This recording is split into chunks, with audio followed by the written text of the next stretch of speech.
My brothers and sisters, listen with open hearts and thinking minds. The story of Iran is not just about borders or politics. It is about a people standing in the fire, singing in silence, and carrying the weight of their truth. Why does no one reach out a helping hand? Let us explore, not with bitterness, but with bold clarity. When a nation chooses to stand tall in the storm, to keep its dignity intact despite the winds that howl around it, the world often watches from a distance.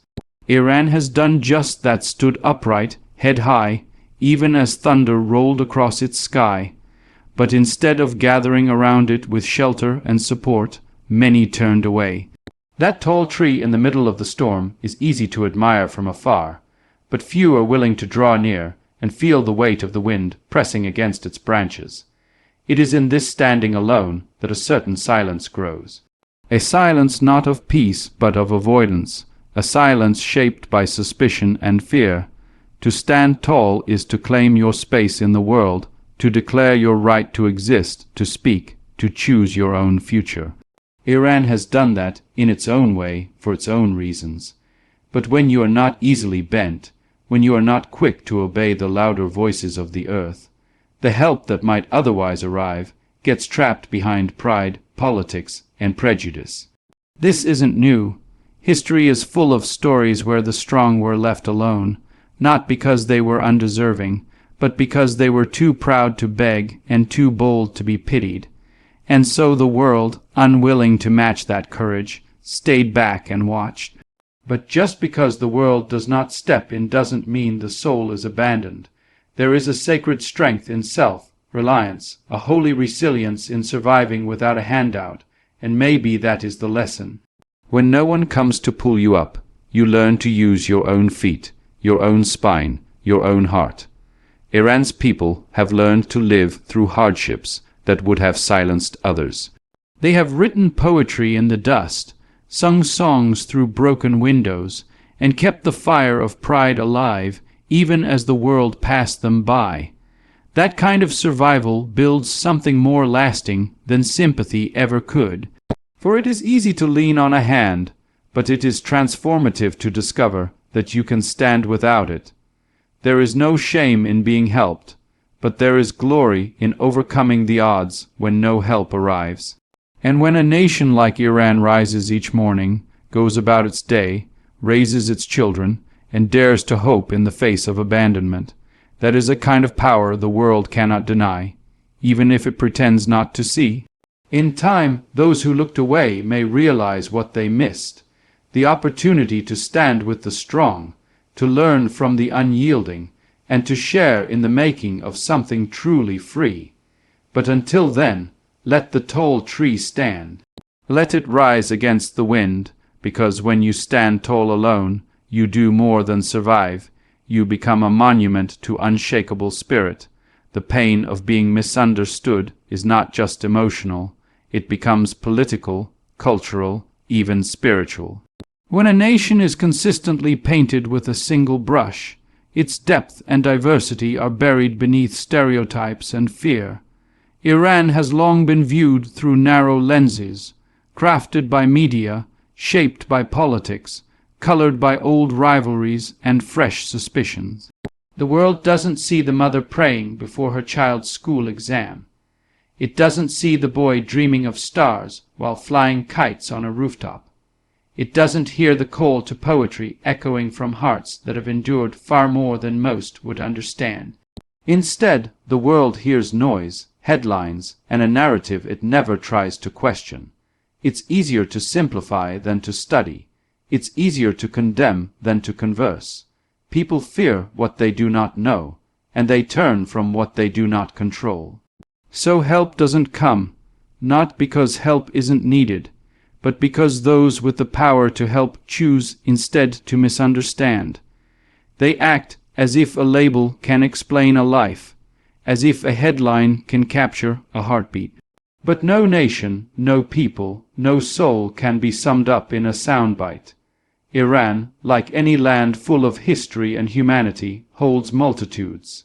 It holds struggle and grace, pain and perseverance, silence and song. Yet all of that is ignored when misunderstanding becomes more convenient than truth. This deliberate blindness is dangerous. When you misread a person, you hurt their feelings.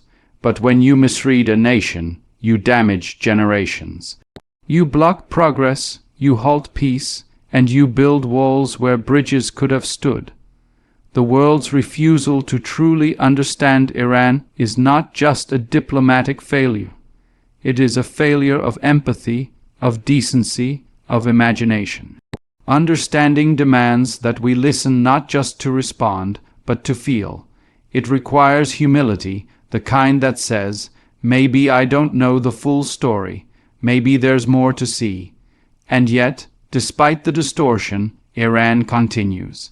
It continues to create, to grow, to love, to suffer, to survive. The people write books, teach children, play music, speak of freedom, not because they are waiting for the world to rescue them, but because they know their own worth. They do not need permission to be human, and even as they are misunderstood, they keep telling their story in the only way that truly matters, by living it. The world may choose ignorance, but the people do not. Misunderstanding can be painful, yes, but it can also be a mirror. It reflects back the courage of those who are misjudged, and it reveals the fear of those who refuse to see clearly. And in that contrast, the truth rises quietly but powerfully. The misunderstood are often the most deeply human, and the most deserving of not just help, but genuine, honest understanding. Power does not part easily with control. Throughout history, those who sit high upon the thrones of influence have rarely extended their hands in true help to those who refuse to bow. Iran, in its independence, in its insistence on choosing its own way, has become both admired and isolated. It is not the lack of need that stops the world from assisting. It's the discomfort that comes when a nation chooses dignity over dependency. When a people say, "We will not be your pawn," the powerful respond not with support, but with silence and sometimes even punishment.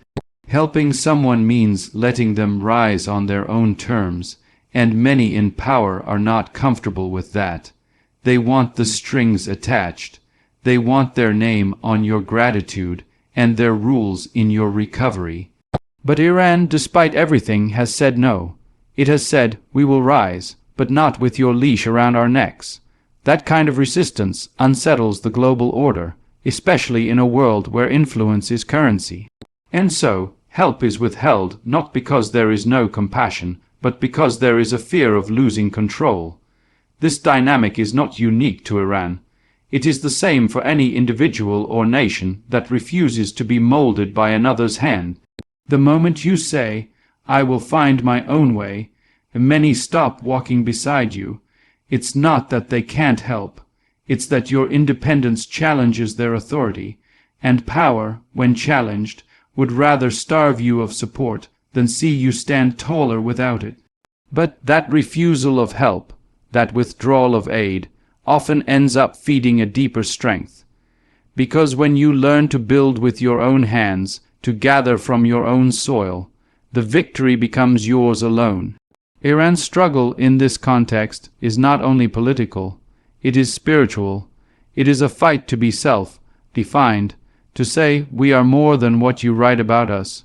We are more than what you fear in us." In the face of sanctions, pressure, and isolation, the people continue. They learn to do more with less. They trade resentment for resilience.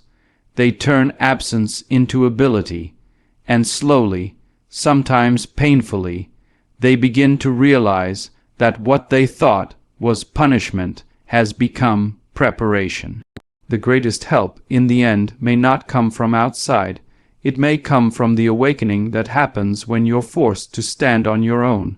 When help is not handed to you, your hands grow stronger. Your back grows straighter, your will deepens, and you discover a truth that the powerful hoped you would never learn, that freedom earned is worth far more than comfort given. So Iran walks forward, not as a victim of abandonment, but as a builder of its own destiny. And in doing so, It proves that control can be rejected, that power can be challenged, and that the greatest triumphs come not when you are saved, but when you save yourself. There is a silence that cuts deeper than words. It is the silence that surrounds those who are ignored, dismissed, or deliberately overlooked.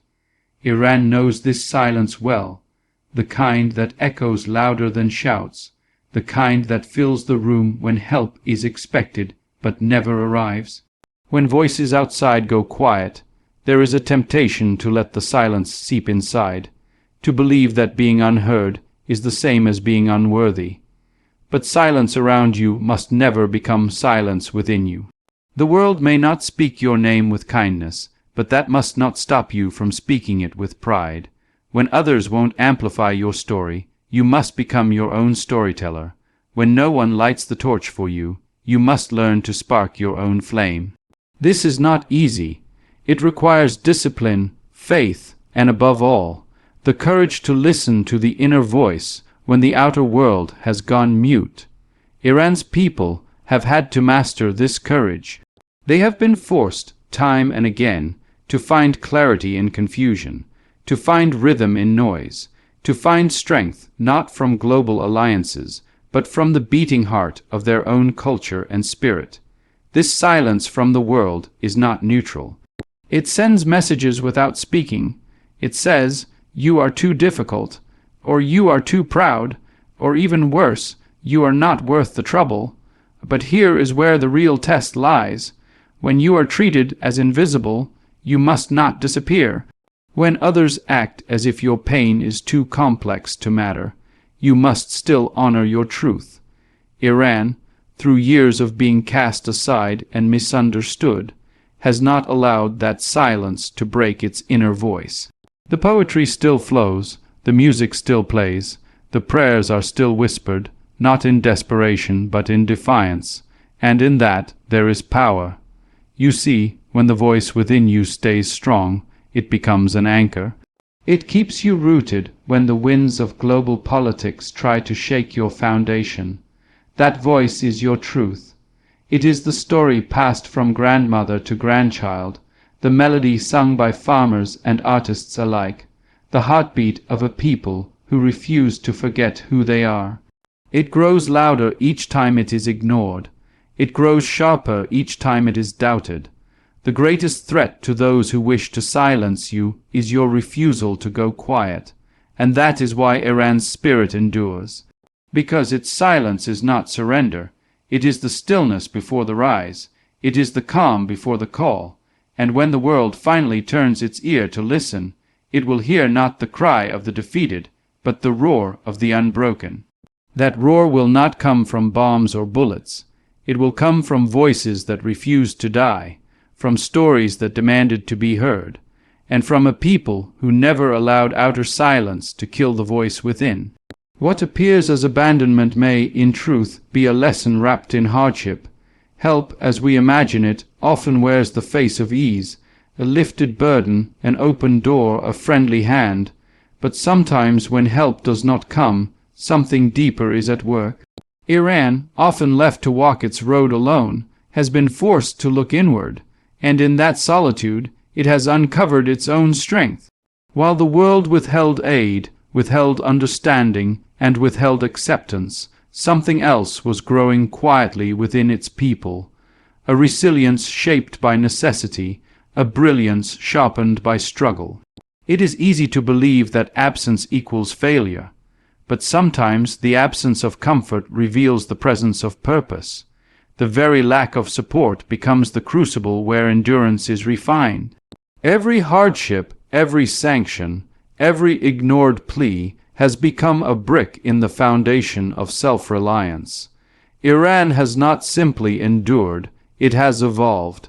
Its people have turned limitations into innovation, isolation into independence, rejection into rebirth. That is not merely survival,